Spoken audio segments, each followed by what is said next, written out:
insurance company basically nickel and dime this woman's claim for like 4 years. And on the statute of limitations, like the eve of it, her lawyer wrote and was like, we'll take your $50,000 policy limits, but like you have to tender them. Actually, was it 50? Yeah, it was $50,000. And on the eve of that statute of limitations, the insurance company was like, we'll give you 25. And so we got the insured. She was living, this is years later, she was like living out in Colorado.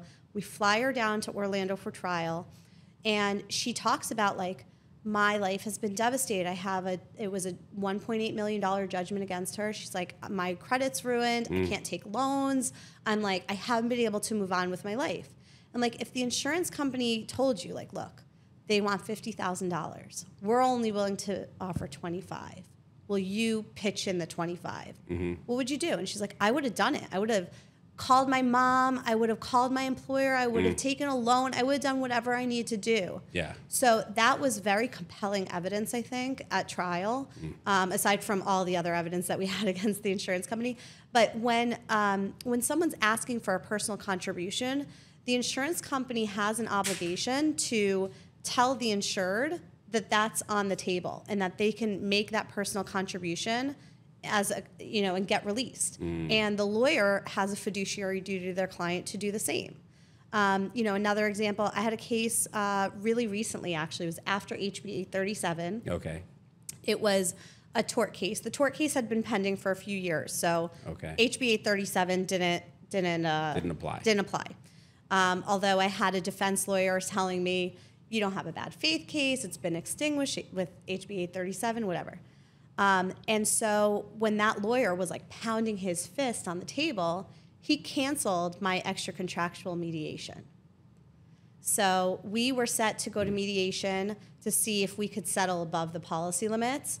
And this guy emails the morning of, he tells us and the mediator, I'm canceling the mediation. Your bad faith case has been extinguished. It was the Monday after the governor signed the bill. And he didn't tell his client or ask his client for permission. Correct. And turns out... and he didn't know who he was messing with. Right. I love it. So it turns out the insured had scraped together a nominal amount, but enough to, like, something to personally contribute. And meanwhile, my client found that very meaningful from, like, a personal level. Like, the fact that the insured was coming to the table and saying, I am so sorry for what happened to you. The most I've got is whatever, a couple of $1,000s. Maybe it would have, made a difference that day, but the insurance company just canceled it outright without asking anybody. Right. But that case settled, and it was not a confidential settlement, and it settled for like, I think like 100 times the policy limits or something like that. So. Oh my gosh! Now you know why every time I see you, I'm like, whoa! Wow, that's incredible. Wow, wow, that's awesome.